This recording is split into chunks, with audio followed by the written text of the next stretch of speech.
코스닥, 우리나라엔 코스닥이 있다면 뉴스쇼에는 뉴스닥이 있습니다. 월요일의 코너 뉴스쇼 증권시장 뉴스닥. 오늘도 두 분의 패널 나오셨어요. 새누리당 이준석 전 비대위원 어서 오십시오. 네, 안녕하세요. 예, 더불어민주당 장하나 전 의원님 어서 오십시오. 네, 안녕하십니까. 새벽 바람이 꽤 쌀쌀해졌죠. 날씨가 정말 급변합니다. 가을 갑자기 찾아왔는데 이제 겨울도. 그러니까요. 어제 저희 동네 운동회를 이제 했는데 체육대회 같은 걸 했는데 추워가지고 다들. 그러니까요. 진짜 건강 유의하셔야 됩니다. 두 분 새벽에 몇 시에 나오세요? 보통 6시쯤 나옵니다. 추운 날씨에도 부지런히 애써주시는 두 분과 함께 이번 주 상한가부터 짚어보죠. 이준석 전 비대위원 누구 뽑아오셨어요? 이번 주는 사실 잘 드러나진 않았지만 정치권 내에서는 유승민 의원의 존재감이 좀 돋보였던 게 사실입니다. 유승민 의원. 네. 자, 일단 듣고요. 장하나 전 의원님. 소셜 테이너라고 우리 하죠. 김재동 씨, 방송인 김재동 씨 상한가로 뽑았습니다. 하한가 아니고 상한가예요. 네. 예. 자, 그러면 유승민 의원부터 좀 짚어보죠.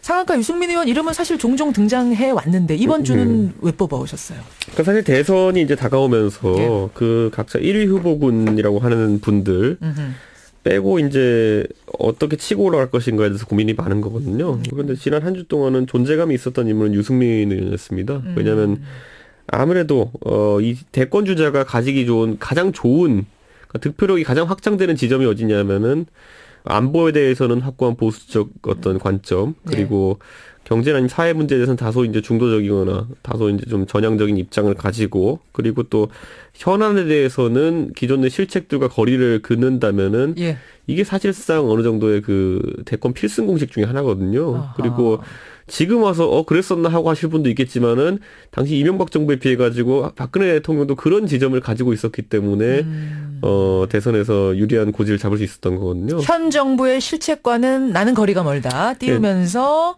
다소 사회적 이슈에 대해서는 진보적인데 안보 이슈에 대해서는 보수적인 사람들. 그렇죠. 예전에 박근혜 대통령 생각해 보면은 뭐 이명박근혜라고 아무리 프레임으로 엮어넣으려 한다 하더라도 대중은 다르게 인식했거든요. 두 정부는 다른 정부일 것이다. 그러니까 사실 새누리당에서 새누리당으로 가는데도 불구하고 정권 교체가 되겠네. 그리고 박근혜 대통령이 당선되면은 뭐 경제 민주화라는 것을 또 얘기하네. 뭐 이런 인상을 주는 것이 상당히 중요하거든요. 김종인 비대위원이 그때 들어왔었고. 그렇죠. 나중에 그 실현되었느냐는 별개의 문제지만 선거 때는 굉장히 유효합니다. 그렇기 때문에 지금 주자들 중에서 그 지점을 명확하게 가지고 가는 주자 같은 경우에는 여당 내에서는 유승민 의원입니다. 유승민 의원이 지난주에 뭐라고 했었죠? 유승민 의원 같은 경우에는 특히 지난주에 좀 여권에서 건드리기 좀 민감한 이슈인 백남기 농민 관련 이슈에 대해 가지고 전향적인 입장을 보여줬고요. 국가가 사과해야 된다라는 발언을 했어요. 그렇죠. 그 사과라는 단어가 상당히 좀 강한 단어이기 때문에 그렇죠. 여권 입장에서 강한 단어이기 때문에 이것이 물론 효과상으로는 단기적으로는 오히려 여권 지지층의 이탈이나 이런 걸 불러올 수도 있습니다. 하지만 그것이 어떻게 장기적으로 갈지는 한번 지켜봐야 되는 게 아까 말씀드렸던 그 세 가지 요소. 안보, 경제, 그리고 현안에 대한 그 포인트가 이제 잡혀가고 있다는 거거든요. 근데 저는 그 지점에서 질문을 사실은 드리려고 했어요. 뭐냐면 새누리당의 대선 후보 경선을 통과해야 대선까지 가는 건데 이런 식의 주장들이 과연 먹힐 것인가. 당원들, 새누리당 지지자들에게 중도층 흡수에는 일정 부분 기여하겠지만 또 야권층은 지금 유승민 의원에게 분명히 열광하고 있지만 그렇다고 해서 이분들이 새누리당 투표를 하는 건 아니거든요. 근데 이제 새누리당에서 대선 후보 선출할 때 결국 당원들의 최우선 목표는 정권 재창출입니다. 그렇기 때문에 결국 정권 재창출에 가장 적합한 후보가 누구인가를 나중에 따졌을 때는 확장성이 아주 큰 무기가 됩니다. 그리고 특히 지금과 같은 상황에서 지금 전당대회에서 사실상 친박계가 득세한 뒤로 오히려 당내 전략 전술이라는 것이 많이 좀 흔들리고 있다는 비판을 받는 시점에서는 뭔가 그렇다면 변화를 또 모색할 수도 있다라는 생각을 하게 되는데 새누리 지지자들도 나중에는 전략적 판단을 할 거다. 그렇죠. 근데 제 생각에는 좀 약간 우려스럽긴 한 게 뭐냐면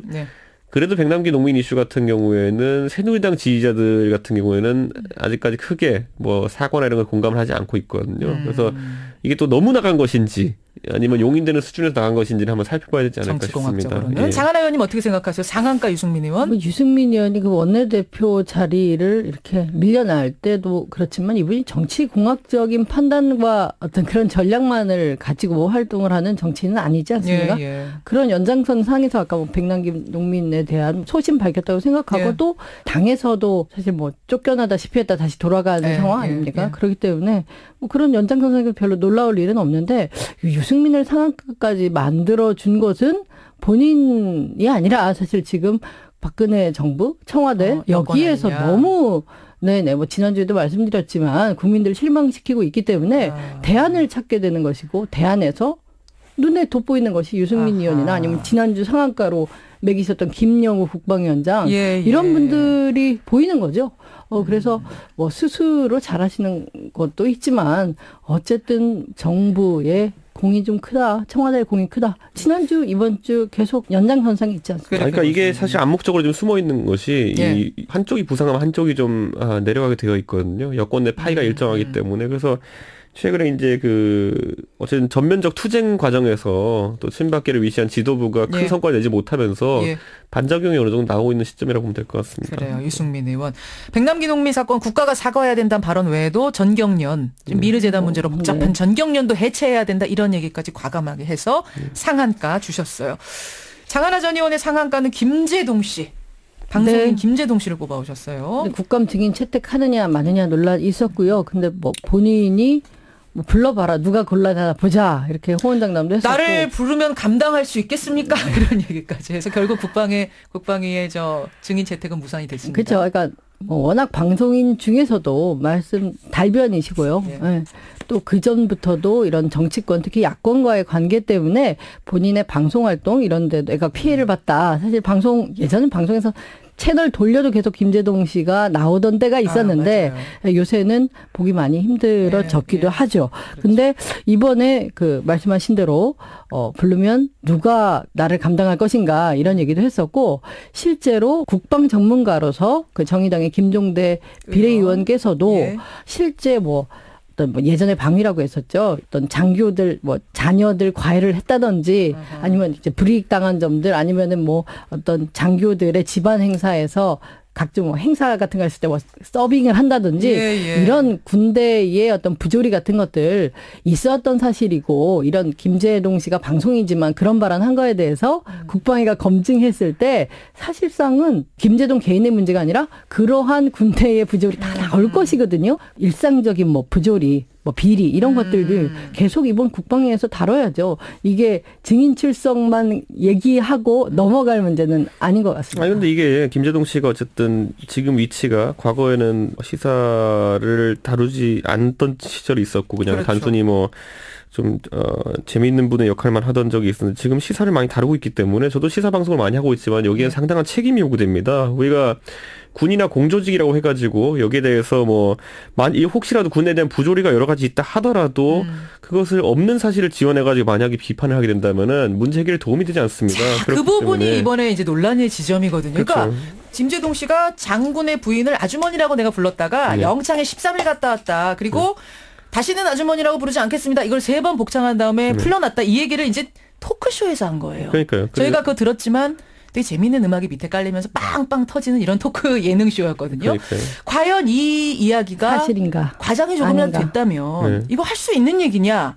아니면 아니 예능인데 과장 좀 되면 어떠냐? 요게 부딪힌 거거든요. 그러니까 그게 이제 좀 논란이 될 수밖에 없는 게 김재동 씨 말대로 군대 부조리 많으면은 그 많은 걸로 하면 되지 왜 이런 자극적인 뻥을 만들어서 이야기를 하느냐라는 것도 문제되는 거거든요. 이제 뻥인지 아닌지는 모릅니다. 아니 이제 국방부에서 공식 기록이 없었다고 하고 있고 다만 이제 김재동 씨는 기간이 짧으면은 이게 기록이 안 된다. 그 당시에 기록이 안 된다. 이렇게 등으로 맞서고 있지만은 같이 지난번에 어떤 언론이 보도하기도 했지만은 같이 복무했던 한 인사의 증언으로 그런 정황은 전혀 없다라고 이제 얘기했거든요. 그래서 그걸 봤을 때도 김재동 씨가 올해 해명해야 될 부분이 좀 있는 것이지.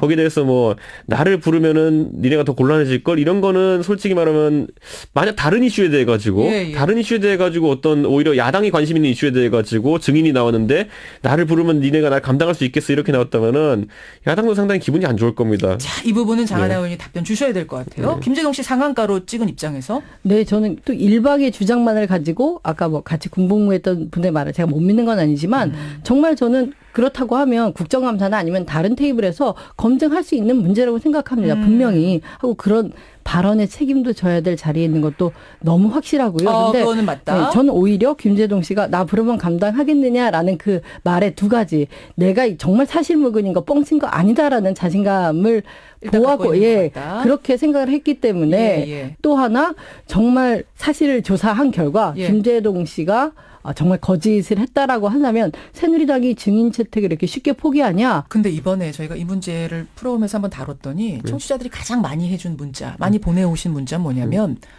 근데 지금 사드 문제 심각하고 북핵 문제 심각하고 방산비리 문제 심각하고 우리가 다뤄야 될 게 얼마나 많은데 김재동 씨가 예능 토크쇼에서 한 말 가지고 이게 거짓이냐 아니냐 군대를 명예훼손했냐 아니냐 이거 가지고 다투는 게 지금 얘기가 되는 거냐? 라는 문자가 제일 많이 들어왔거든요.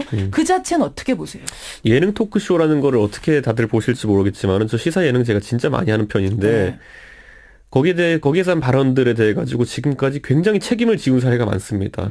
사실관계 검증도 그렇고 저랑 같이 방송했던 한 패널은 방송에서 민주당은 전라도당이라는 이미지가 있다라는 말을 했다가 강제 하차를 거의 당했거든요. 그런데 그 정도로 패널의 발언, 그거는 평가임에도 불구하고 사실관계가 아니라. 근데 그거를 언론중재위라든지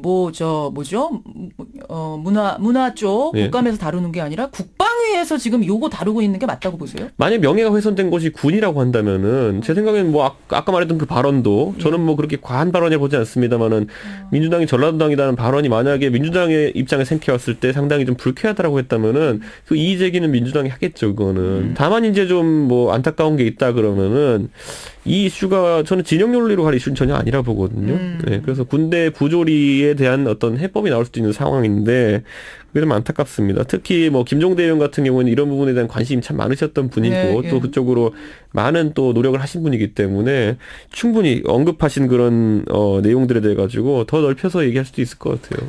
이건 상식적인 거고요.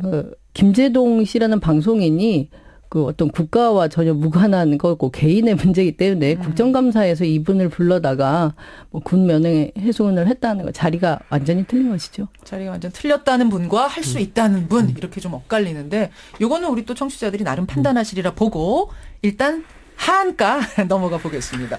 두 분이 꼽은 이번 주 하한가는 또 어떤 건지 궁금해지는데요. 이번엔 장하나 전 의원 누구? 근데 하한가? 저는 최순실 씨를 하한가로 뽑았습니다. 여기도 개인 같지만 여기야말로 박근혜 대통령과 관련이 있으니까 국정감사에 불러서 증인으로 채택했어야 되는 거지 않습니까? 자, 여기까지 일단 확인해놓고 이준석 전 의원은 누구 하한가 뽑아오셨어요? 정말 이게 사람을 뽑기도 좋고 이게 코너링이라고 이번에 국감에서 나온 게 이제 코너링 우병우 수석 아들 문제 나올 때 그 코너링 말씀하시는 거예요? 네, 사실 코너링이 경찰이 한 답변으로서 코너링이 좋다라는 게 말이 되냐. 왜냐하면 우병우 수석 아들 운전병으로 간 이유를 묻는 거잖아요. 근데 사실 코너링이라 그러면 굉장히 전문적인 용어 같이 들립니다. 물론 핸들 그냥 꺾는 거라고 볼 수도 있겠지만. 코너를 도는 거. 코너링. 그러니까 왜냐하면은 사실 우병우 수석 아들이 나이가 그렇게 많지 않을 거거든요. 그렇죠. 그러니까 사실 따지고 보면 20대 초반일 텐데 운전 경력이 면허 딴지로부터 해도 몇 년 되지 않을 것이고. 근데 코너링이 좋다는 거는 이게 천부적인 소질을 갖고 있다는 건지 무슨 의미인지 잘 모르겠습니다. 그러니까 국감에서 우병우 수석 아들한테 왜 운전병 특혜를 줬어?라고 물으니까 거기서 나온 경찰 간부의 대답인 거죠. 그리고 예를 들어 그렇다면 경찰 우병우 수석이 운전하면서 모셔야 됐던 분이 평소에 코너링이 필요할 정도로 차를 급하게 몰고 다녔다는 것이냐부터 시작해서 저는 이해가 안 가는 분이 많습니다. 이 의전 차량 같은 경우는 스포츠카처럼 몰았다는 것도 아니고. 그러니까요. 저는 참 신기합니다, 이게. 이 답변이 정확히 뭐였냐면요. 북악 스카이웨이끼리 굉장히 코너가 많고 요철이 많은데 우수석 아들이 요철도 굉장히 스무스하게 잘 넘어갔고 코너링도 굉장히 좋았습니다. 다른 대원하고 비교가 많이 됐습니다. 그래서 뽑았습니다. 이런 답변한 거잖아요. 장 의원님. 그러니까 이게 운전병을 뽑기 전에 북악 스카이에서 한번 시험을 봤다는 겁니까? 아니면은 시켰더니 그러니까 그게 특혜를 줘봤더니 잘해서 우리가 역시나 잘 골랐다는지 모르겠어요. 그래서 여러모로 웃음 사는 답변이 된 거고요.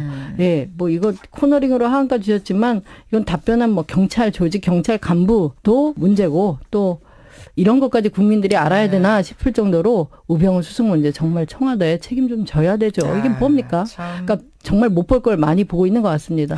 못 볼 걸 많이 보고. 이준석 전 의원도 동의하세요? 진짜 이제 그렇다면은 혹자가 이야기하는 것처럼 이제 의경 들어가는 그 친구들이 코너링 연습해야 되는 것이냐. 네. 이런 거 군대 가기 전에. 대단한 운전 기술이 아닐 것 같은데 제 생각에는. 이렇게 해서 전 국민이 운전면허 없는 사람도 알아버린 용어 코너링 이번 주 하한가로 이준석 전 비대위원이 꼽아오셨고 장하나 전 의원은 최순실 씨를 꼽아오셨어요. 네, 요새 SNS에서 유행하는 해시태그 중에 하나가 예, 그런데 최순실은 말끝마다 정말 그렇습니다. 하고 해시태그로 붙어요? 예, 뭐 뉴스를 보니까 뭐 가수 이승환 씨 같은 경우에도 이런 해시태그 달고 있어서 그런데 또, 최순실은 네, 온라인에서 많은 영향력이 있는 이런 연예인들까지도 이 아주 창조적인 이 해시태그 놀이에 참가하고 있다. 아니 뭐 어떤 식으로 있네요. 이런 놀이가 벌어지는? 예를 들면 심지어 자기가 어제 저녁에 친구들하고 맛있는 뭐 갈비를 먹었어 사진 올리고 해시태그 그런데 최순실은 너무 궁금하니까 어디서 뭘 하고 있는지 어디 간 거야 그 사건은 네. 어디 있어 이 사람은 네, 그래서 내가 이 해시태그를 뭐 특정한 경우에 쓰는 것도 아니고 온갖 자기 하여튼 생활에 대한 가벼운 그 SNS상의 이야기에도 이런 해시태그를 달고 있는데 그만큼 국민들이 궁금해하고 있고 특히 국정감사에서 증인 채택이 불발됐지 않습니까? 그렇죠. 교문위에서 정말 할 수 있는 모든 수단과 방법을 동원해서 물론 불법적인 수단은 아닙니다만은 합법적 국회 선진화법을 이용해서 증인 채택을 안 하도록 했는데 이런 것이야말로 박근혜 대통령과의 뭐 오랜 친분이라든가 그런 특혜가 정말 국민들을 궁금하게 만들고 있고 이 자리에서 국정감사절에서 밝혀야 될 내용입니다. 근데 여기에 대해서는 증인 채택 안 하고 저는 김재동 뭐 방송인 물론 사회적으로 책임 있는 분이긴 하지만 국정과는 무관한 이런 발언에 대해서 국감자리에서 밝힌다는 건 정말 발상도 안 맞고 앞뒤가 안 맞는 상황이라고 생각합니다. 특히 그러니까 매일매일 뉴스가 터지고 있거든요. 이번에는 그 최순실 씨의 딸 승마 그 국가대표로 알려져 있죠. 이분의 훈련 일지랑 또 세계대회 참여 일지가 완전히 사실과 다르다 이런 보도가 또 됐단 말이에요. 의혹이 계속 나오고 있죠. 이 딸은 그 국가대표로서 세계대회에 출전했다고 하는 날은 출전도 안 돼 있고 그런데도 훈련 수당은 꼬박꼬박 받았다 이렇게 되어 있고 또 그 본인이 다니고 있는 대학교에서 학교에 제대로 안 했는데 학점도 제대로 나오고 이래서 또 그 해당 대학 총장도 국감 자리에 불러야 된다 이런 얘기들이 교문위에서 오갔는데 어쨌든 새누리당은 뭐 증인보호 어떻게 보면 청와대 보호에 정말 일사불란하고 결연한 모습 보여줘서 정말 실망이었습니다. 그래서 국민들은 청와대를 보호하는 이런 새누리당 바라는 게 아니고 청와대든 어디든 정말 국회는 행정부 견제해야 되잖아요. 그 역할을 새누리당이 국회에서 해줘야 되는데 이렇게 보호로 일관하니까 유승민 이제 의원이 뭐 상한가 하게 되고 어쨌든 정말 전국은 모호하게 그리고 답답하게 흐르고 있습니다. 그러니까 저는 이번에 그 미르강 K스포츠재단 관련해 가지고 증인 신청하기 결국에는 최순실 씨도 신청하고 그 정경련 이승철 부회장 그리고 또 차은택 감독 그리고 안종범수석 이렇게 핵심 증인으로 신청을 하는데 이 중에서 보면 이제 뭐 최순실 씨도 뭐 부를 수는 있겠지만은 우선 정경련의 이승철 부회장이나 아니면 안종범 정책수석 같은 경우에는 이번에 꼭 나와야 되는 사람들인 거죠. 왜냐하면 정경련 같은 경우에는 최근에 뭐 어버이연합 관련해서도 해명할 게 좀 있었고요. 그리고 지금 당장 정경련은 여기에서 능동적으로 이제 위르와 K스포츠 재단에 대해 가지고 사실상 없애겠다라는 취지로 이제 하기도 했고 뭔가 액션이 있기 때문에 거기에 따라서 국민들이 말을 좀 들어봐야 되는 것이고요. 안종범 수석 같은 경우는 뭐 공직자니까 이런 부름에 응해야 되는 것이 당연한 상황인데 제 입장에서는 뭐 미르와 K스포츠 재단 관련 문제가 이게 장기적인 악재로 갈 경우에 또 정권에 어떤 부담이 될 것인가 또는 앞선 선거를 두고 얼마나 또 여당이 타격을 입을 것이냐. 왜냐하면 지금 사실 우병우 수석 문제나 여러 문제들이 계속 질질 끌리는 게 문제입니다. 그러니까 지금 한 3달, 4달째 계속 동일한 이슈로 뭐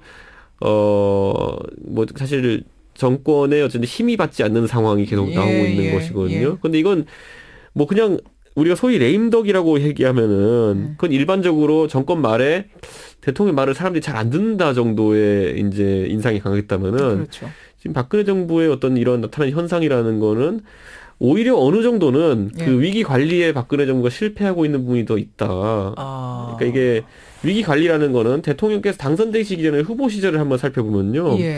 아주 위기 관리 능력이 뛰어났었습니다. 예를 들어 어떤 의혹 사안이 제기됐을 때 그 인사들에 대해 인사 조치를 빨리 한다든지 그렇죠. 그런 것들이 오히려 야당보다 좀 빠르다는 평가도 받았던 적이 있었기 때문에 빨리 천막 당사로 옮긴다든지 이런 거 잘하는 그렇죠. 그런 어떤 위기 관리 능력이 박근혜 대통령의 최대 장점이다라는 얘기를 우리가 많이 했었는데 지금 위기 상황에서 오히려 그런 좀 전격적 리더십이라는 것이 좀 상실되었기 때문에 지금 곤란함을 겪고 있는 것이 아닌가라는 생각을 하게 됩니다. 그러니까 관리가 될 수 있는 관계가 아닌 것 같습니다. 뭐 많이 알려져 있지만 박근혜 대통령의 뭐 멘토라고 해야 되나요? 정신적으로 많이 의지했던 영생교의 최태민 목사의 딸인 딸이죠. 최순실 씨. 그리고 그 만만회라고 대통령 그 문고리 3인방 얘기 많이 나왔을 때 그 중에 한 명인 정윤회, 그러니까 국회에서부터 같이 쭉 일했던 이 정윤회 씨가 사실은 최순실의 남편이기 때문에 전 남편이었죠. 네, 전 남편이기 때문에 박근혜 대통령이 그 일을 시켰고 신임을 했고 끝까지 실세로 문고리 권력으로 계속 거론되던 이런 사람들인데 이게 결국에 막 아꼈다 수준이 아니라 최순실 씨 경우에는 비밀 통로로 청와대를 뭐 출입을 했었다는지 하고 이번에 또 수백억 대의 이런 어떤 재단 비리와 연결이 됐다. 결국 막대한 금액의 권력형 비리하고 연루된 게 이번에 포착이 됐기 때문에 이거는 아니 이런 정부라면 사실 어떤 일에 대해서 국민들이 신뢰를 할 수 있겠습니까? 박근혜 정부가 처음 출범할 때 뭐 비정상의 정상화 얘기했고 정말 상식이 통하는 사회로 만들겠다 이런 것들이 추구했던 이미지라면 거기에 정면으로 반하고 있는 정말 희대의 권력형 비리 사건이라서. 자, 오늘 뉴스쇼 증권시장 뉴스닥 상한가 보도에는 유승민, 김재동, 하한가 보도에는 코너링과 최순실을 올리면서 이번 주 뉴스닥 장을 마감하겠습니다. 새누리당 이준석 전 비대위원, 더불어민주당 장하나 전 의원 두 분 고생하셨습니다. 고맙습니다. 네, 감사합니다. 고맙습니다.